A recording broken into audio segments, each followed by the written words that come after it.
നമസ്കാരം. ഋണം അല്ലെങ്കിൽ കടം എന്ന വാക്ക് നമ്മൾ പറയാൻ പാടില്ലാത്തതുകൊണ്ട് ഋണം എന്ന് പറയാം. നമുക്ക് ഋണമുക്തകാരകനാണ് കുജൻ. ഋണം വന്നാൽ നമുക്ക് അതിനെന്താണ് പരിഹാരം? ഇതിനു മുൻപും പരിഹാരങ്ങളൊക്കെ പറഞ്ഞു വന്നിട്ടുണ്ട്. പലരും ചെയ്യുന്നുണ്ട്, പലർക്കും അതിന് റിസൾട്ട് കിട്ടിയെന്ന് പറയുന്നുണ്ട്. ചിലവർ ചോദിക്കുന്നുണ്ട് വീട്ടിൽ തന്നെ മീനെ വളർത്തിയാൽ കിട്ടുമെന്ന് ചോദിക്കുന്നുണ്ട്. ഇതെല്ലാം ഓക്കെ. പക്ഷേ ഋണപരിഹാരം, കുജകാരകനാണ്, ഋണകാരകനാണ്, മുരുകനാണ് ഋണകാരകൻ.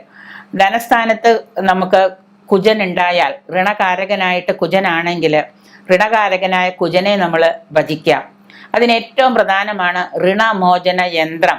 ധനവശ്യവും ഋണമോചന യന്ത്രവും കൂടെ കൂട്ടിച്ചേർത്ത് എഴുതിയാൽ തീർച്ചയായിട്ടും നമ്മൾ ഒരു ഋണമോചന ഹോമം, കുജഹോമം കഴിച്ച്, ഋണമോചന ഹോമം കഴിച്ച് ഒരു ധനവശ്യം ചെയ്ത് ധനയന്ത്രം അല്ലെങ്കിൽ ഋണമോചന യന്ത്രം നിങ്ങളുടെ ശരീരത്തിൽ 6 മാസക്കാലം ധരിച്ചാൽ തീർച്ചയായിട്ടും നിങ്ങളുടെ ഈ പറയുന്ന ധന വന്നു ചേരുകയും കടം കുറേശ്ശെയായിട്ട് മാറുകയും ചെയ്യും.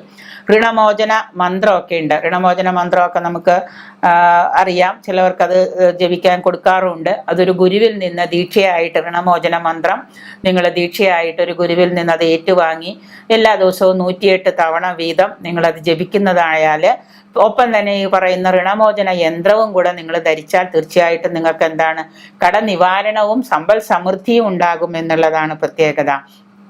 ബഹുളാമുഖി പൂജ ചെയ്യാം. ബഹുളാമുഖി പൂജ യന്ത്രധാരണമാണ്. ശത്രുദോഷങ്ങളും കൂടെ മാറും, കടവും മാറും. എന്തായാലും സുബ്രഹ്മണ്യന് ചുവന്ന പട്ട് സമർപ്പിക്കാം. നിങ്ങൾ ചൊവ്വാഴ്ച ദിവസം സുബ്രഹ്മണ്യന് ഒരു 2 മീറ്ററോ 1 മീറ്ററോ ചുവന്ന പട്ട് വാങ്ങിച്ചിട്ട് സുബ്രഹ്മണ്യന് പട്ട് സമർപ്പിക്കുക. ഹനുമ ക്ഷേത്രത്തില് അവില് നിവേദ്യം നടത്തുക, വെറ്റിലമാല ചാർത്തുക. ഇവയൊക്കെ ചെയ്യുന്നതും മാത്രമല്ല, രാമായണത്തിലെ സുന്ദരകാന്ഡം നിരന്തരം കർക്കിടക മാസം മാത്രം, എല്ലാവരും കർക്കിടകം കഴിഞ്ഞ രാമായണം അടച്ചു വയ്ക്കും, പിന്നെ തുറക്കില്ല. പിന്നെ അടുത്ത കൊല്ലം രാമായണം തുറക്കുള്ളൂ. അതല്ല, രാമായണം എന്ന് പറയുന്നത് കർക്കിടകത്തിലെ വായിക്കാൻ പാടുള്ളൂ എന്ന് നിഷ്ഠയൊന്നുമില്ല. അതിനു മുമ്പും പിമ്പും ഒക്കെ വായിച്ചാൽ ദൈവം കോപിക്കൊന്നുമില്ല. രാമായണത്തിലെ സുന്ദരകാന്ഡ പാരായണം നിരന്തരം ചെയ്യുന്നവർക്ക്, ഋണമോചന മന്ത്രം ദിവസവും 108 തവണ ജപിക്കുന്നവർക്ക് ഒരു ചന്ദ്രമാസക്കാലം സ്ഥിരമായിട്ട് ചെയ്താൽ അവരുടെ കടങ്ങൾ കുറേശ്ശെയായിട്ട് മാറാൻ തുടങ്ങും. അപ്പൊ എന്ത് ചെയ്യണമെന്ന് വെച്ച് കഴിഞ്ഞാൽ, ചിലപ്പോൾ നമ്മൾ പോലും ഓർക്കാത്ത സ്രോതസ്സുകൾ നമ്മളിലേക്ക് വന്നു ചേരും. അപ്പൊ ഋണമോചന മന്ത്രം ജപിക്കുക, ഋണമോചന യന്ത്രം ധരിക്കുക, രാമായണത്തിലെ സുന്ദരകാന്ഡം പാരായണം ചെയ്യുക. പിന്നെ ഞാൻ നേരത്തെ പറഞ്ഞിട്ടുള്ള കുറെ ടിപ്പുകളൊക്കെ ഉണ്ട്. ഇതൊക്കെ നിരന്തരം ചെയ്തു പോയി കഴിഞ്ഞാൽ നമ്മളുടെ കടങ്ങൾ ഏതാണ്ട് 1 വർഷം കൊണ്ടുപോലും മാറിത്തീരുന്നതാണ്. 1 കോടി രൂപ കടം വന്നിട്ട് അത് മാറുന്നില്ല എന്ന് പറഞ്ഞ് വെറുതെ ഇരിക്കുന്നതിനേക്കാൾ ഉപരിയായിട്ട് അതിലൊരു 5 ലക്ഷം രൂപ കടം തീർന്നാൽ മതിയല്ലോ. അപ്പൊ അതുകൊണ്ട് നിങ്ങൾ ഈ രീതിയിലുള്ള കാര്യങ്ങൾ ചെയ്യുക. തീർച്ചയായിട്ടും നമുക്കത് വരും. പക്ഷെ വരാനുള്ള മനസ്സും സാന്നിധ്യവും ശ്രമവും ഏകാഗ്രതയും ഭയഭക്തി ബഹുമാനത്തോടു കൂടിയുള്ള അർപ്പണവുമാണ് നമുക്ക് വേണ്ടത്. അപ്പൊ അതുകൊണ്ട് ഋണമോചന മന്ത്രം 108 തവണ ജപിക്കുക.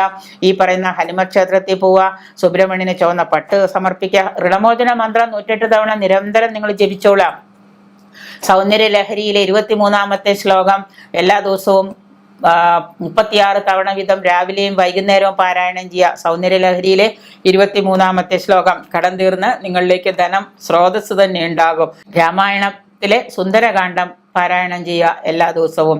സുന്ദരകാന്ഡം മൊത്തം അങ്ങ് വായിച്ചോളൂ എല്ലാ ദിവസവും. കർക്കിടകം കഴിഞ്ഞാലും നിങ്ങൾ എല്ലാ ദിവസവും വായിക്കുക. പറ്റാത്തവര് ചൊവ്വ, വെള്ളി, ശനി, ഞായർ 4 ദിവസം വായിക്കുക. ബാക്കിയുള്ള ദിവസങ്ങൾ തിരക്കാണെങ്കിൽ വിട്ടുകളയുക. സുന്ദരകാന്ഡം പാരായണം ചെയ്യും. ഇത്രയും ചെയ്താൽ നിങ്ങളുടെ ഋണമോചനം ഉണ്ടാകും എന്നുള്ളത് ഉറപ്പാണ്.